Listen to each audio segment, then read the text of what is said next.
சற்று முன் வெளியான முக்கிய அறிவிப்பின்படி பழசும் வேண்டாம் புதுசும் வேண்டாம், மாநில ஓய்வூதிய திட்டம் ஐடியா கொடுக்கும் அரசு ஊழியர் சங்கம். செய்தியை முழுமையாக கேட்கறதுக்கு முன்னாடி நம்ம சேனலை சப்ஸ்கிரைப் பண்ணலாம். சப்ஸ்கிரைப் பண்ணிக்கோங்க, மறக்காம பெல் பட்டனை கிளிக் பண்ணிக்கோங்க. அப்பதான் நம்மளுடைய அப்டேட்டட் நியூஸ் உங்களுக்கு உடனுக்குடன் வந்து சேரும். தமிழகத்தில் பழைய ஓய்வூதிய திட்டத்தை மீண்டும் அமலுக்கு கொண்டு வர வேண்டும், ஆசிரியர்கள் அரசு ஊழியர்கள் கோரிக்கை விடுத்து வரும் நிலையில் தமிழக அரசின் கூடுதல் தலைமை செயலர் ககன்தீப் சிங் பேடி தலைமையில் குழு அமைக்கப்பட்டு கருத்து கேட்கப்பட்டு வருகிறது. இந்நிலையில் ஓபிஎஸ் என்பிஎஸ் ஒருங்கிணைந்த திட்டம் ஆகியவற்றின் சிறந்த அம்சங்களை இணைத்து மாநில ஓய்வூதிய திட்டம் என்ற புதிய ஓய்வூதிய திட்டத்தை அறிவிக்க சில சங்கங்கள் கோரிக்கை விடுத்துள்ளதாக தகவல் வெளியாகியுள்ளது.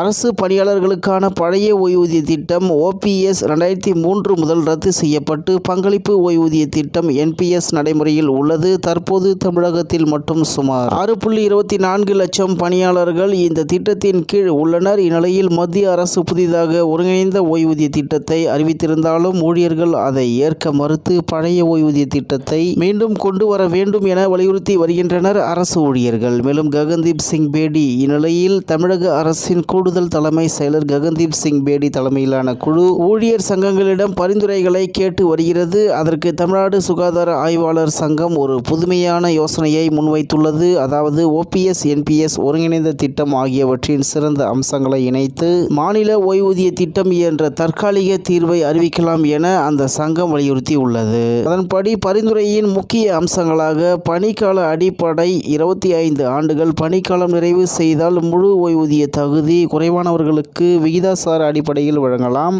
ஓய்வூதிய அளவாக 60 வயதில் ஓய்வு பெறும் போது கடைசி 12 மாத ஊதிய சராசரியில் 35% ஓய்வூதியம் வழங்கலாம். ஓபிஎஸ்ஸில் 50% இருந்தது.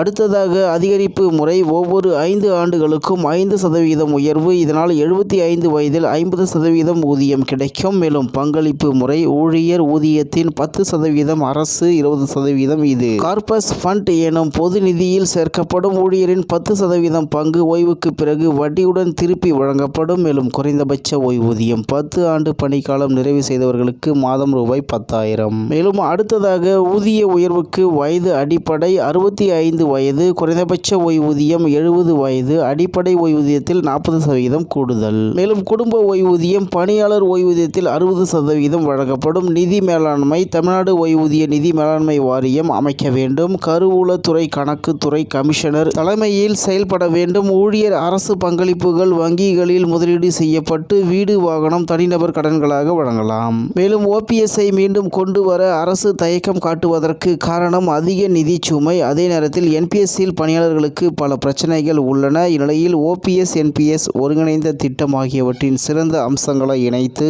மாநில ஓய்வூதிய திட்டம் என்ற தற்காலிக தீர்வை அறிவிக்கலாம் என சங்கம் வலியுறுத்தி உள்ளது. அரசு பணியாளர்களுக்கு இது மத்திய மாநிலம் இடையே சமநிலையை ஏற்படுத்தும் இடைக்கால முயற்சியாக பார்க்கப்படுகிறது.